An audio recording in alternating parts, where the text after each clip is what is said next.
Have you ever been betrayed so deeply that forgiveness felt impossible? What if forgiving someone only led to more pain and suffering?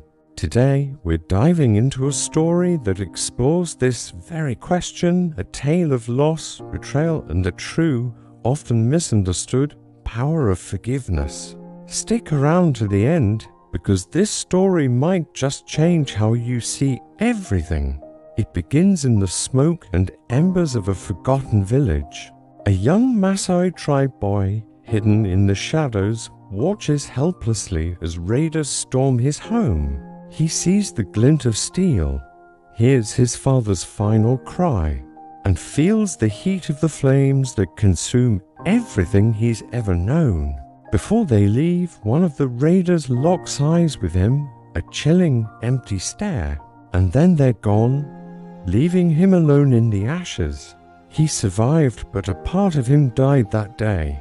He grew up with two constant companions, a profound, aching loneliness, and a burning desire for justice that felt more like a poison in his veins. As he became a young man, he rejoined his rebuilt village, but he was different. Hardened, quiet, his eyes always scanning the horizon waiting. He carried his trauma like a shield, the memory of that day forever etched into his soul. His silence was a vow, a promise to his father's memory that one day there would be a reckoning. Years passed. The seasons change, but the wound in his heart remains fresh. Then, the day he'd been waiting for arrives.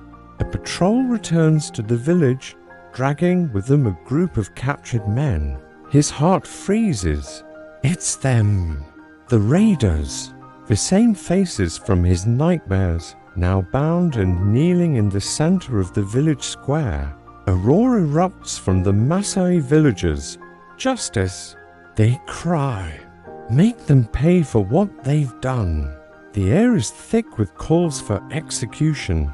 All eyes turn to the young man, the living embodiment of their collective pain. They expect him to be the first to demand blood. He steps forward, his expression unreadable. He walks past the angry shouts, past the grieving families, and stops before the man who led the raid, the one whose eyes have haunted his every waking moment. The raider looks up, expecting a death blow, but instead of drawing a weapon, the young man kneels. In a gesture that stuns the entire village into silence, he begins to untie the raider's ropes.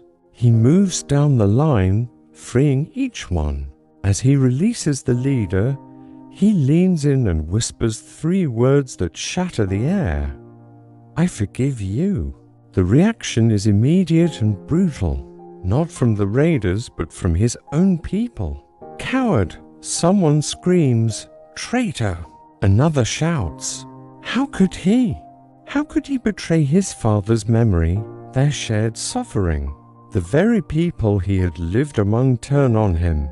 He is shunned, cast out, labeled a fool and a weakling. In that moment, surrounded by the angry faces of his kin, he feels a loneliness deeper than any he had ever known in the wilderness. He had chosen mercy, and in return, he was utterly alone. His act of grace, however, had an unintended consequence. One of the raiders, a Maasai man named Lemayan, was so profoundly moved by the undeserved mercy that he turned his back on his old life. He stayed behind, offering his spear and his life to protect the village that had every right to hate him. He saw in the young man's forgiveness a chance for a new beginning, but light often casts a long shadow. Another of the freed raiders, a cunning man named Old Capet, saw not mercy, but opportunity. He, too, returned to the village, bowing his head and pretending to accept this new life. He spoke of redemption and gratitude, all while a dark plan for revenge was taking root in his heart. He saw their forgiveness not as a gift, but as a weakness to be exploited. The village, desperate to believe in the good, accepted him. Old Capet learned their routines, their defenses, their trust. Then, one moonless night, the betrayal came. He opened the gates from within, letting in a new, more ruthless band of marauders. The attack was a massacre. The screams that echoed through the village were a horrific echo of the boy's own past. The young man, fighting along, Side Lemayan was plunged into a black pit of despair. He saw the faces of his neighbors fall, their trust repaid with death. He looked at the chaos, the fire, the blood, and a single, devastating question screamed in his mind. Was it all my fault? Was forgiveness just a terrible mistake? The surviving villagers, blinded by their grief and rage, needed someone to blame, and they found their target. "This is your doing," they accused the young man. "Your weakness brought this upon us." They didn't just shun him this time, they banished him completely, driving him out into the wilderness to die. Alone, wounded in body and soul, he wandered until he collapsed.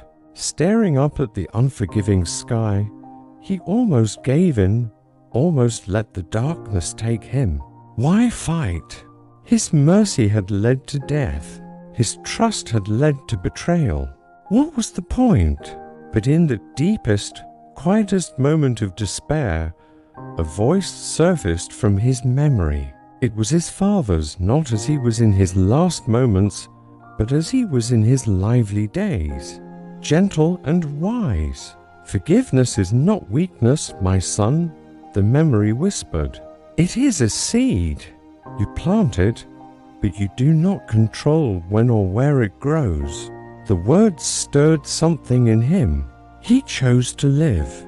He pulled himself to his feet, a new, harder resolve forged in his heart. He would survive, but he made another vow. He would never, ever trust anyone again. He lived for a time as a phantom in the wilds, a hunter who trusted only himself. But news travels on the wind. He heard that the raiders, emboldened by their victory, were returning to wipe the village off the map for good. A part of him wanted to let it happen. They had cast him out. Why should he care? Yet, he couldn't.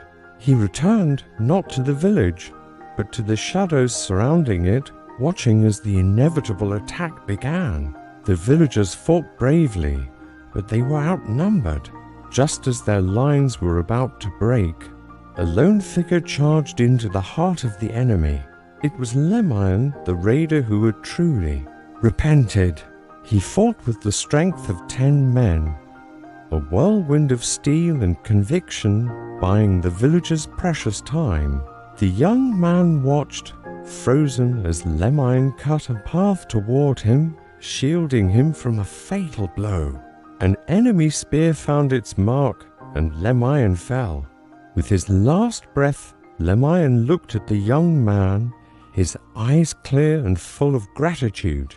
"You gave me a life when I deserved death," he gasped. "Today, I return it." In that instant, everything clicked into place. His father's words, Lemayan's sacrifice. Forgiveness was never about instant results or erasing the past. It wasn't about demanding someone change. It was about planting a seed of possibility, a seed that had failed to grow in old Capet, but had blossomed into a beautiful, heroic sacrifice in Lemayan. It was an act of faith, not a transaction. With a guttural cry, the young man rose from the shadows, not as a vengeful warrior, but as a protector, inspired by his return and Lemayan's sacrifice. The villagers rallied. Together, they drove back the attackers, saving their home. Most of the attackers were killed, including their leader. When the dust settled, they looked at him not with blame, but with awe. They finally understood.